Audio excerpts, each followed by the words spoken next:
നിയമസഭാ തെരഞ്ഞെടുപ്പിൽ ഇത്തവണയും നേമത്ത് മത്സരം കടുക്കും. സിറ്റിംഗ് MLA വി ശിവൻകുട്ടി തന്നെ LDF സ്ഥാനാർത്ഥിയാകും. മത്സരിക്കാനില്ലെന്ന് ആദ്യം പറഞ്ഞ ശിവൻകുട്ടി പിന്നീട് തിരുത്തി. സംസ്ഥാന അധ്യക്ഷൻ രാജീവ് ചന്ദ്രശേഖറാകും BJP സ്ഥാനാർത്ഥി. നിർണായക മണ്ഡലത്തിൽ KS ശബരിനാഥനെ നിയോഗിക്കാനാണ് കോൺഗ്രസിന്റെ ആലോചന. BJP ആദ്യമായി കേരളത്തിൽ അക്കൗണ്ട് തുറന്ന മണ്ഡലമാണ് നേമം. കടുത്ത പോരാട്ടത്തിനൊടുവിലാണ് ത്രികോണ മത്സരത്തിൽ CPM BJP അക്കൗണ്ട് കഴിഞ്ഞ തവണ പൂട്ടിച്ചത്.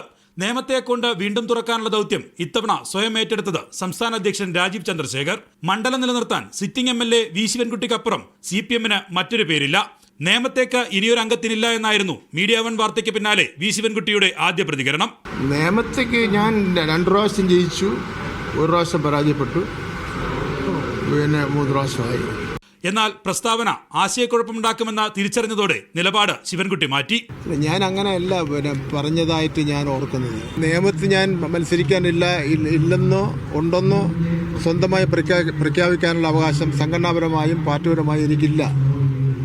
അത് തെറ്റായ ഒരു വാർത്ത അത് പറഞ്ഞതാണ്. കഴിഞ്ഞ തവണ BJP അക്കൗണ്ട് പൂട്ടിക്കാൻ ഉമ്മൻചാണ്ടിയെ സ്ഥാനാർത്ഥിയാക്കണമെന്ന ചർച്ച പോലും കോൺഗ്രസിൽ ഉയർന്നിരുന്നു.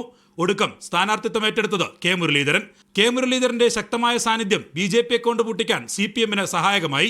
ഇത്തവണയും മികച്ച സ്ഥാനാർത്ഥി വേണമെന്നാണ് കോൺഗ്രസിൽ ഉയരുന്ന വികാരം. KS ശബരിനാഥിന്റെ പേരിനാണ് പ്രഥമ പരിഗണന. അങ്ങനെയെങ്കിൽ ഇത്തവണയും നേമത്ത് തീപാറും പോരാട്ടമാകുമെന്ന് ഉറപ്പ്. വിജിൻ വായാന്തോട്, മീഡിയ 1, തിരുവനന്തപുരം.